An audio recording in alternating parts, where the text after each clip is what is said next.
వాలంటీర్ల విషయంలో ఈసీ మీద ఒత్తిడి తీసుకొచ్చారని టీడీపీ అధినేత చంద్రబాబుపై ఏపీ ప్రభుత్వ సలహాదారు సజ్జల రామకృష్ణారెడ్డి విమర్శలు గుప్పించారు. పెన్షన్లు ఇచ్చేందుకు ప్రభుత్వం వద్ద డబ్బులు లేవని, ఇప్పుడు తప్పుడు ఆరోపణలు చేస్తున్నారని మండిపడ్డారు. ఏది నిజం ఏది అబద్ధం అనేది ప్రజలకు తెలుసునని అన్నారు. సొంత స్వార్థం తప్ప చంద్రబాబు మరేమీ చూసుకోవడం లేదని, ఆ స్వార్థంతోనే ఏం చేస్తున్నారో కూడా ఆయనకు తెలియటం లేదని చెప్పారు. వైసీపీ ప్రభుత్వం ఉద్యోగాలు ఇవ్వలేదని గతంలో అన్నవాళ్లే ఇప్పుడు 1,00,000 మంది ఉద్యోగులతో పెన్షన్లు ఇవ్వచ్చు కదా అంటున్నారని సజ్జల ఎద్దేవా చేశారు. వాలంటీర్ వ్యవస్థ ద్వారా గతంలో 1వ తేదీన 80% పెన్షన్ పంపిణీ పూర్తయ్యేదని, కానీ ఇప్పుడు రెండో రోజుకు 60% పంపిణీ మాత్రమే పూర్తయిందని చెప్పారు. పెన్షన్లను స్వయంగా వెళ్లి తెచ్చుకోవాల్సిన పరిస్థితి రావడంతో వృద్ధులు, వికలాంగులు ఇబ్బందులు పడుతున్నారని అన్నారు. ప్రజలకు మంచి చేయాలనే ఉద్దేశం చంద్రబాబుకు లేదని విమర్శించారు. ఎన్నికల్లో ఎలాగైనా గెలవాలనేదే ఆయన ఆలోచనని చెప్పారు. ప్రజలకు అన్ని తెలుసునని, చంద్రబాబును ప్రజలు నమ్మరని అన్నారు. రకంగా చూపొచ్చు, but that is they are part of citizens and వాళ్ళకు డ్యూటీ ఉంది. ఆ బాధ్యతల్లో ప్రధానమైంది పెన్షన్లు ఫస్ట్కి ఇవ్వడము. నువ్వు ఆ బాధ్యత నుంచి వాళ్ళని తప్పించమని నువ్వు ఒక పక్క నువ్వే లెటర్ పెట్టించి దాని మీద ఈసీ దానికి ఇచ్చేసి పెట్టేస్తే సరే, కానీ లేపో ఉన్న వాళ్ళతో సర్దుకొని ఇచ్చేస్తామంటే అప్పుడు తన మీదకి ఇదే అవుతుందని తెలిసి ఈ పొదుపుని ఇవన్నీ సొల్లు కబుర్లు చెప్పడం మొదలు పెట్టడము, లేదా ఆ సొల్లు ఆరోపణలు చేయడము. వీళ్ళంతా డబ్బులు ఇచ్చేశారు, డబ్బులు లేవు అందుకే చేస్తున్నారు, 3వ తేదీ అందుకే ఇస్తున్నారు. లాస్ట్ ఇయర్ 3వ తేదీ, అంతకుముందు 3వ తేదీ కొత్త ఫైనాన్షియల్ ఇయర్ అప్పుడు బ్యాంక్స్ క్లోజ్ అయి ఉంటాయి.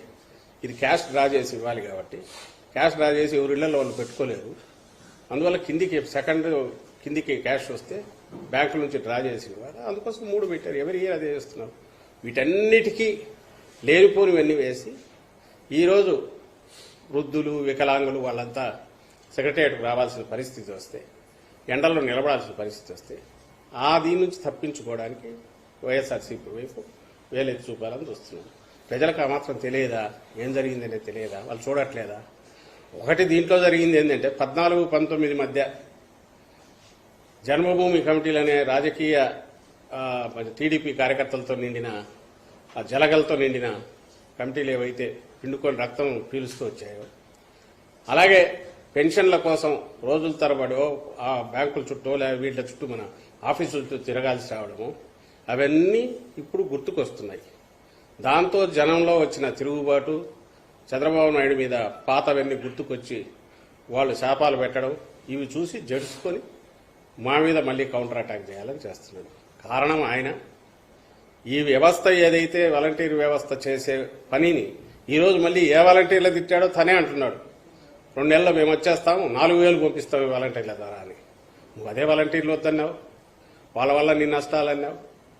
ఆఖరకు అసలు ఉద్యోగాలే ఇవ్వలేదన్నాడు. ఈరోజు దాన్ని ఒప్పుకుంటున్నాడు. మళ్ళీ మీకు సెక్రటరీ 1,26,000 మంది ఉద్యోగులు ఉన్నారు కదా, శాశ్వత పర్మనెంట్ ఉద్యోగులు, వాళ్ళతో ఇప్పించండి.